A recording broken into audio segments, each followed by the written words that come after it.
Bonjour, je m'appelle Eli Atkins Leopoldine. Je suis inspecteur principal de régie financière Trésor, 23 ans d'expérience dans ce domaine à travers le Cameroun.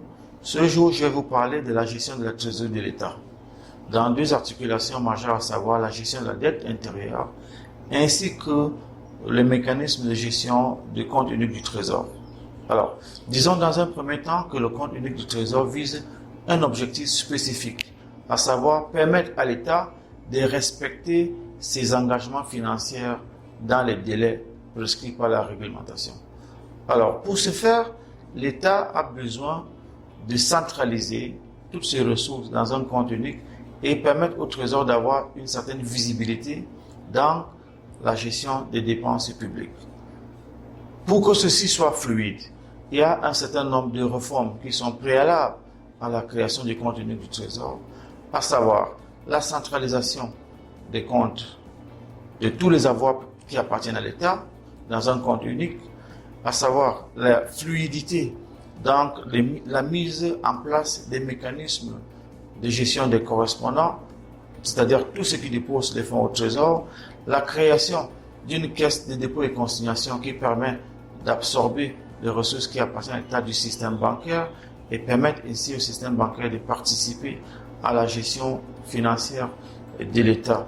Et également, la mise en œuvre d'un mécanisme d'annonce qu'on appelle le plan d'engagement des dépenses par les administrations dépensières, ce qui permet au Trésor public d'avoir une visibilité sur toutes les dépenses qui vont impacter le compte unique du Trésor pendant une période donnée.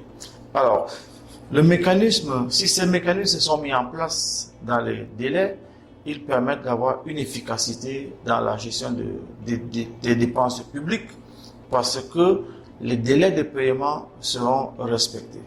Si les délais de paiement ne sont pas respectés, on se retrouve dans un environnement où des entreprises ayant fait des services, ayant fourni des services ou des biens à l'État ne peuvent pas être payés et plusieurs entreprises ont fermé leurs bureaux dans plusieurs pays en Afrique dans les années qui ont précédé.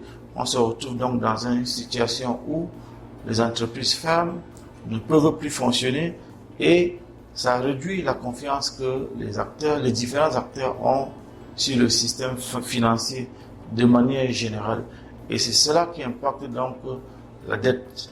Vous allez donc vous rendre compte que dans plusieurs pays en Afrique, de manière cyclique, on fait l'audit de la dette, on fait un mécanisme d'appurement de cette dette et quelques années plus tard, on recommence dans ce même mécanisme, tout simplement parce que les réformes intermédiaires n'ont pas été mises sur pied. Donc, il est indispensable que ces réformes soient mises sur pied avant de prétendre à une efficacité du compte unique du Trésor. C'est ça que je voulais dire brièvement. Si vous souhaitez avoir une contribution ou une expertise pour approfondir ces réflexions, nous restons disponibles pour vous.